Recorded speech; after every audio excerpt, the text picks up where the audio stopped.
Welcome to iDream media. So weight loss అనేది అదొక పెద్ద టాస్క్. అయితే కొందరు వెయిట్ లాస్ కష్టపడి అయినా కానీ మళ్ళీ పెరిగిపోతూ ఉంటారు. అసలు ఇది ఎందుకు, మరి వన్స్ వెయిట్ లాస్ అయితే ఇంకా అది పర్మనెంట్గా ఉంచడం ఎలాగా, మెయింటైన్ చేయడం ఎలాగా, వివరాలు తెలుసుకుందాం. ఈరోజు మనతో పాటు ఉన్నారు ప్రముఖ డైటీషియన్ పావని గారు. మేడం నమస్తే అండి. నమస్తే అండి. మేడం, వెయిట్ లాస్ ప్యాకేజీలు తీసుకొని వెయిట్ లాస్ అయ్యి మళ్ళీ బరువు పెరిగే వాళ్ళని మనం చాలా మందిని చూసాము. ట్రాన్స్ఫర్మేషన్ ఇలా ఇప్పుడు చూస్తాం, ఈ మంత్ మళ్ళీ నెక్స్ట్ మంత్ కల్లా మళ్ళీ లావ్ అయిపోయి ఉంటారు. ఎందుకు ఒకసారి బరువు తగ్గితే మళ్ళీ పెరుగుతారు? యూజువల్గా వాళ్ళ గోల్ అనేది కరెక్ట్గా ఉండదు. ఫస్ట్ ఏమనుకుంటామంటే ఇప్పుడు నేను ఒక 10 కేజీలు తగ్గితే సరిపోతుంది అని ఒక గోల్లో వెళ్తారు. బట్ వెయిట్ లాస్ అవ్వాలనుకుంది హెల్తీగా ఉండడానికి అనేది మర్చిపోతారు అనమాట.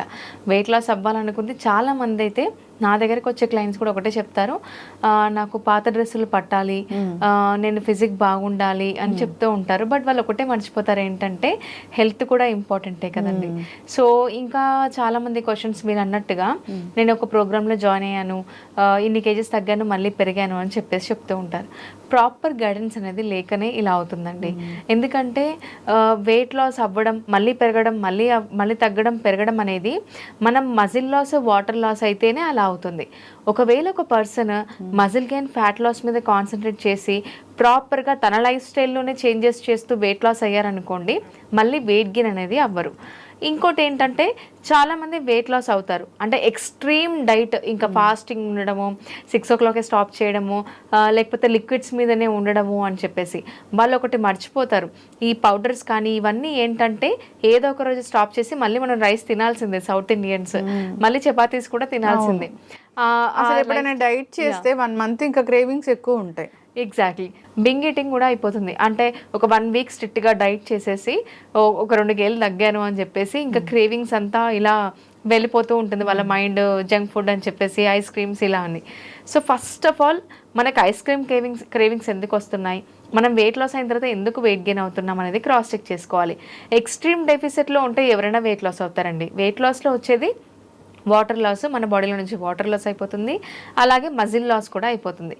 మజిల్ ఎప్పటికీ మనకు ఒక ఎనర్జీ సోర్స్, ఆ మజిల్ లాస్ అయిపోతే వీక్నెస్ లీడ్ అవుతుంది కదా.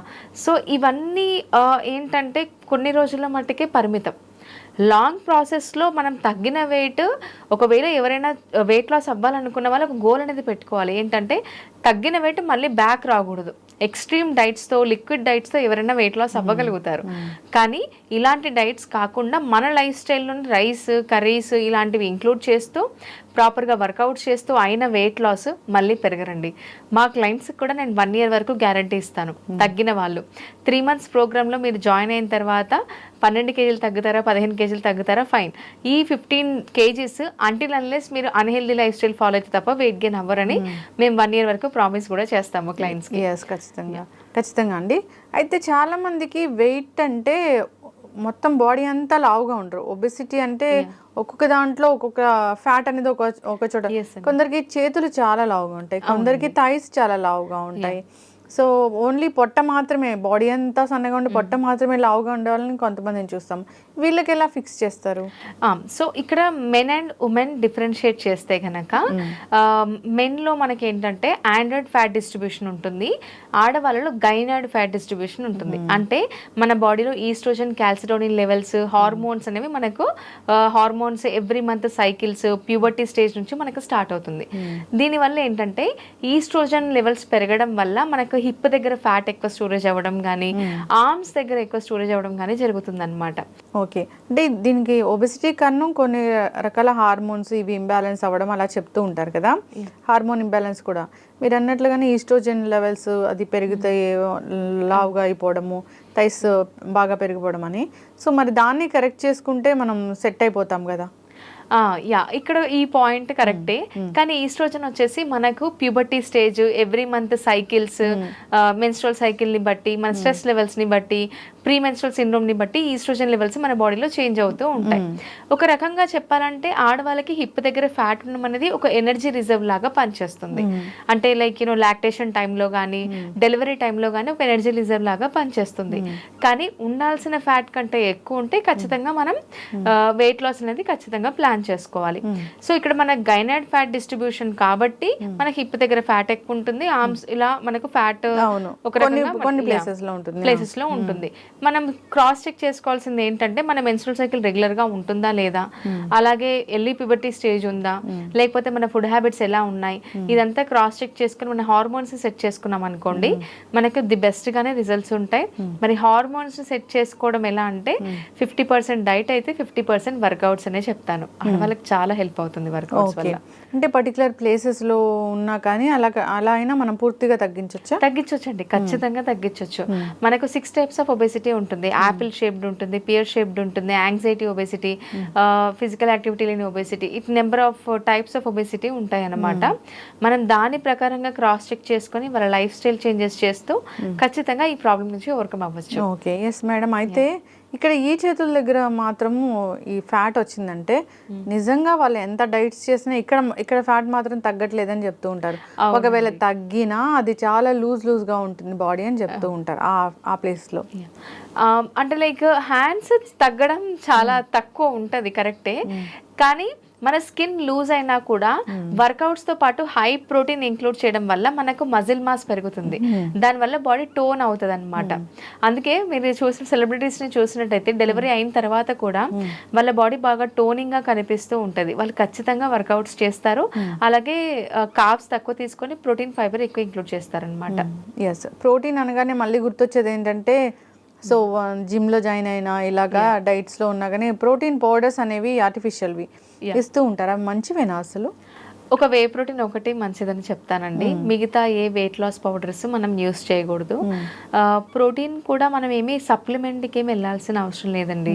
మనకు పుష్కలంగా పనీర్లో, తోఫులో, కర్డ్లో, మిల్క్ అండ్ మిల్క్ ప్రొడక్ట్స్లో, అలాగే బ్రెస్ట్ చికెన్, ఎగ్స్, వీటన్నిటిలో మనకు ప్రోటీన్ దొరికిపోతుంది. క్వాంటిటీ ప్రకారం తీసుకుంటే సరిపోతుంది.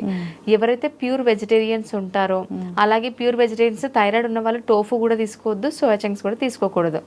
వాళ్ళకి ప్రోటీన్ని కంప్లీట్ చేయడానికి మనం వే ప్రోటీన్ ఇంక్లూడ్ చేయొచ్చు.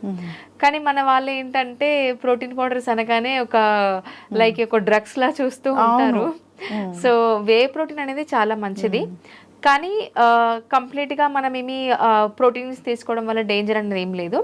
వే ప్రోటీన్, వేగన్ ప్రోటీన్ మన బాడీకి మంచిదేనండి. ఒకవేళ మనం ప్రోటీన్ని డైట్లోనే కంప్లీట్ చేయగలిగితే మంచిది. కంప్లీట్ చేయలేని వాళ్ళు whey protein, plain whey protein ఆప్షనల్గా పెట్టుకోవచ్చు. ఓకే, ఏదైనా కానీ ప్రోటీన్ తీసుకోవాలన్నా ఏదైనా ఒకసారి డైటీషియన్ని సంప్రదిస్తే వాళ్ళు కరెక్ట్గా గైడ్ చేస్తారు మనం ఎలా తీసుకోవాలి ఏంటి అని. వాళ్ళు ప్రిస్క్రైబ్ చేసిన దాన్ని బట్టి మనం తీసుకుంటే హెల్తీగా ఉంటాము. సో ఈ వెయిట్ లాస్ అయ్యాక కూడా సో వెయిట్ అనేది మెయింటైన్ అవుతుంది. మీ దగ్గర వెయిట్ లాస్ ఛాలెంజ్ 90 days చాలా చక్కగా పనిచేస్తుందని చెప్తున్నారు కదా, అది మెయింటెనెన్స్ డైట్ కూడా ఇస్తారా? సో పోస్ట్ డైట్ కూడా ఉంటుందా? 100% అండి. 3 months ఈ ప్రోగ్రామ్ లో జాయిన్ అవుతున్నారంటే we will take care of everything. వాళ్ళ వెయిట్ లాస్ కానీ, ఒకవేళ థైరాయిడ్ ఉన్నా, పీసీఓడి ఉన్నా 100% మా క్లయింట్స్ కి PCOD without medication menstrual cycle regular అయిపోతుంది. ఇర్రెగ్యులర్ ఉన్న వాళ్ళకి రెగ్యులర్ పీరియడ్స్ ఖచ్చితంగా వస్తాయి. ఒకవేళ లైక్ ప్రెగ్నెన్సీ కోసం ప్లాన్ చేస్తున్నారు, పీసీఓడి ప్రాబ్లం ఫేస్ చేస్తున్నారు అంటే వాళ్ళు కూడా మా ప్రోగ్రామ్ లో జాయిన్ అవుతారు. ఎందుకంటే ప్రెగ్నెన్సీ కోసం ప్లాన్ చేస్తున్న వాళ్ళకి హై వైటమిన్ సి ఇవ్వకూడదు. వాళ్ళకి ఏంటంటే బాడీలో టూ మచ్ వైటమిన్ సి వల్ల ప్రొజెస్ట్రాన్ సప్రెస్ అవుతుంది అనమాట. ఇలా టూ మచ్ పులుపు కూడా తినకూడదు. ఇవన్నీ గైడెన్స్ ఇస్తూ ఒకవేళ ప్రెగ్నెన్సీ ప్లాన్ చేయాలనుకున్న వాళ్ళు వెయిట్ లాస్ అవుతున్నారంటే వాళ్ళకు కూడా ది బెస్ట్ ప్రోగ్రామ్ 90 days ఏనండి. అక్కడ వెయిట్ లాస్ ఉంటుంది, ప్రాపర్ గైడెన్స్ ఉంటుంది. కొంతమంది డ్యూరింగ్ ద ప్రోగ్రామ్ అయిన తర్వాత కూడా న్యాచురల్ గా కన్సీవ్ అయిన క్లయింట్స్ కూడా ఉన్నారు. ఎస్, ఖచ్చితంగా వెయిట్ గెయిన్ అవ్వడము, ఒబెసిటీ ఇలాంటి వాటి వల్ల సో చాలా మందికి పీసీఓడి ఇష్యూస్ ఉంటాయి, దానివల్ల వెయిట్ గెయిన్ అవుతుంటారు. సో ఈ ఉబ్బకాయ సమస్య వేధిస్తూ ఉంటుంది, దానివల్ల ఇన్ఫెర్టిలిటీ ఇష్యూస్ అనేవి వస్తూ ఉంటాయి. సో అలాంటి వాటికి కూడా ఈ వెయిట్ లాస్ అవ్వడం అనేది చాలా చక్కటి పరిష్కారమే. అది కూడా రకరకాల డైట్స్ ఉన్నాయి, చాలా రకాల డైట్స్ ఉన్నాయి, పేర్లు తెలియని డైట్స్ కూడా చాలానే ఉన్నాయి. అలా కాకుండా మీ డైట్ స్పెషాలిటీ ఏంటంటే హెల్దీ వేలో ఉంటుంది. సో అన్ని రకాల విటమిన్స్, మినరల్స్, ప్రోటీన్, కార్బోహైడ్రేట్స్ అన్ని సమతుల్యంగా ఉంటుంది ఆ ప్లేట్ అనేది. అలా తీసుకుంటూ మనం బరువు తగ్గడం అంటే అందరికీ కూడా చాలా ఇష్టమే. ఎవరైనా కానీ ఇలాంటి ఇష్యూస్ ఉన్న వాళ్ళు సో కాంటాక్ట్ చేయాలని కోరుకుందాం. ఎక్కడైనా డైట్ చేసి దానివల్ల ఇబ్బందులు ఎదురయ్యి సో ఎలా దాని నుంచి బయటపడాలని చాలామంది సతమతం అవుతూ ఉంటారు. అలాంటి వాళ్ళు కూడా కాంటాక్ట్ చేయాలని కోరుకుందాం. చాలా చక్కటి ఇన్ఫర్మేషన్ అండి, ధన్యవాదాలు. థ్యాంక్ యూ అండి.